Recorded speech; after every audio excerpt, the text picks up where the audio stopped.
Hey guys, welcome back to the theBSofSociety.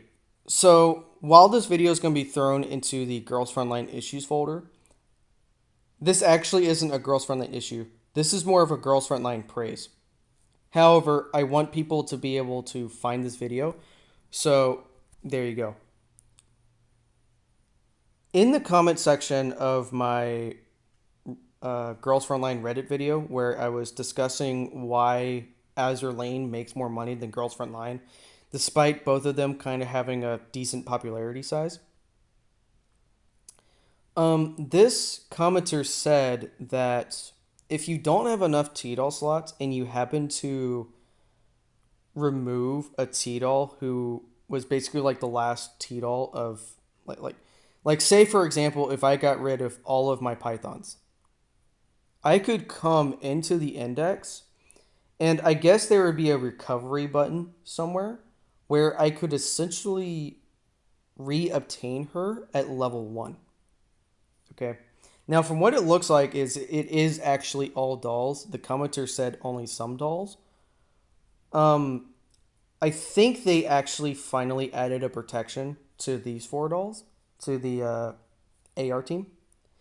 Because from what it sounded like is some people, especially in the JP servers, were removing the AR dolls. And you know the AR team you only get one of. You don't get another M16, you don't get another M4. So people were removing them. And without a protection to keep them, and especially when you only have so many slot spaces, you can't really force a protection on all dolls. But like I said, I think they have it now. But basically they added this recovery system because people were removing the actually unique dolls. And I think the commenter said only some dolls can be recovered because, like I said, I don't think you can actually remove them now. And I think I've tested it before, but I don't think you can actually remove the AR team anymore. But basically what this means is that you actually don't have to worry about slot space anymore because you only have 100 T-Doll slots, but if you can recover a previously dismantled doll, well, that means you can kind of take your time on getting T-Doll slots. The same thing for getting, like equipment slots. You really don't need that many equipment slots if you're willing to transfer your equipment between dolls. Personally, I find that to be infuriating, but it's something that you can do to pretty much eliminate the need for both of those slots at the beginning of the game, which means you can actually focus on your echelon slots. Here's the problem. I didn't know this feature existed. So I was legitimately buying slots so that way I could not have to get rid of all my uniques. If I would have known about this, I probably wouldn't have as many slots as I do. I have 181 unique T-Dolls, not counting the T-Dolls from events. Or, from collaboration events. So, yeah, I would need at least 200 slots right now. Just so that way I could play the game. Not counting more just so that way I can sit at a comfortable level. I would probably say at this point now, I would probably want at least 300. Why do they not tell players this? Well, let me tell you. So that way you can force people to buy more slot space. Mobile game companies are very greedy, even the most free-to-play gaming companies. Okay? And that might be why the skin gacha is so fucking expensive too.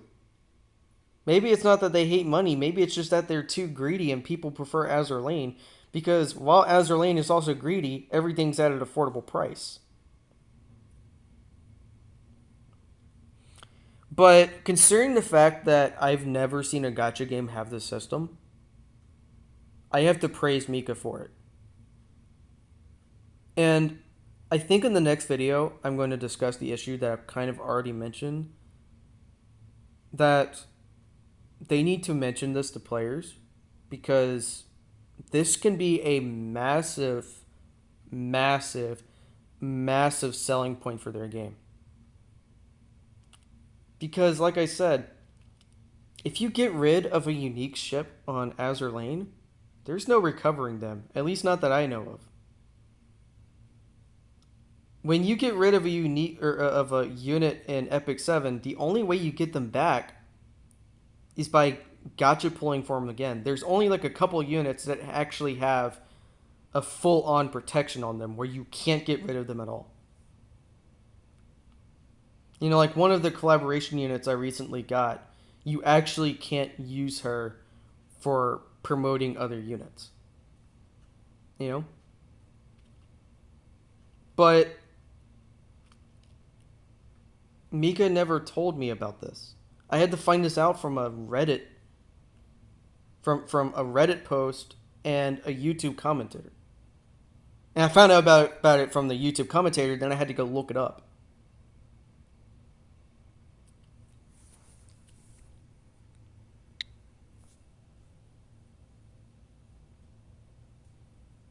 Right here. This feature allows you to obtain a T-Doll that you once had but lost due to accidentally using her as fodder or retiring her. To recover a T-Doll, go to the index under the tactical dolls and look for the T-Doll you want to recover. Recovering a T-Doll depends on its rarity and costs the same amount as dummy linking. Now, it also says right here that the T-Doll can't be in your armory. Well, obviously, I mean, you're trying to recover them. So, you know, like I said, you know, in this example, it shows PP90, right? So if I were to get rid of all my Pythons, I would be able to recover Python, and she'd just be a level 1. Mika, kudos to you. Thank you, YouTube commentator.